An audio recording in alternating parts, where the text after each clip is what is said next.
AGT Live 24/7. This is AGT Live 24/7.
সরকারের PWD এবং water রিসোর্সের সেক্রেটারি কিরণ গিত্তজি এবং আমাদের জেলাশাসক, এডিশনাল জেলাশাসক, মহকুমা শাসক, এক্সিকিউটিভ ইঞ্জিনিয়ার ওয়াটার রিসোর্স এবং বিভিন্ন দপ্তরের পদাধিকারীরা আমাদের এই রাঙ্গাউটি এলাকায় যে বাংলাদেশ যে বান করেছে সেই বান পরিদর্শন করার জন্য এসেছেন।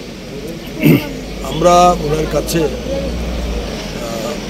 দাবি করেছি যে গৌরনগর পঞ্চায়েত সমিতির পক্ষ থেকে যে আমাদের 2018 সনের যে ফ্লাড হয়েছিল এই ফ্লাডের অভিজ্ঞতা আমাদের আছে। গত বছরও আমাদের এখানে ফ্লাড হয়েছে, এই ফ্লাডে আমরা অনেক ক্ষতিগ্রস্ত হয়েছি এবং ওনার কাছে আমরা দাবি করছি যে আমাদের এই ফ্লাডের বাঁধটা ইমিডিয়েট করে দেওয়ার জন্য। কিন্তু এখানে যে রিপোর্ট দেওয়া হচ্ছে দেখা গেছে যে 18 ফ্লাডের সময় আমাদের ইন্ডিয়ার সাইডে বাঁধ ভাঙছে, এটা সম্পূর্ণটা মিথ্যা। আমাদের সাইডে কোনো বাঁধ ভাঙেনি, এটা বাংলাদেশের নিশ্চিন্তপুর এলাকায় এই বাঁধ ভাঙছে এবং কৈলাসরের দুর্গাপুর এবং পাখিরবাদা এলাকায়।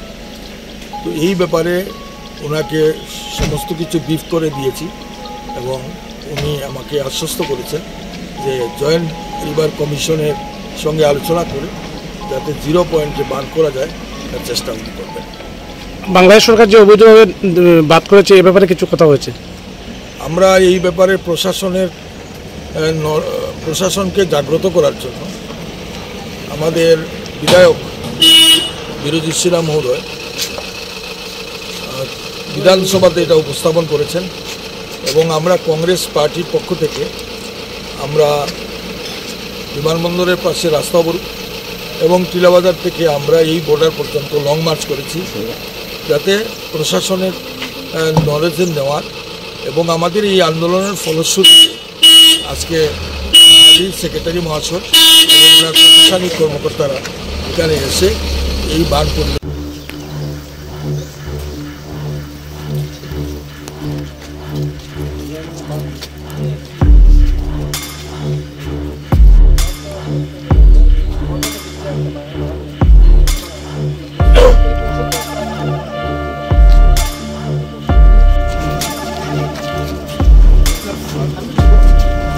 আছে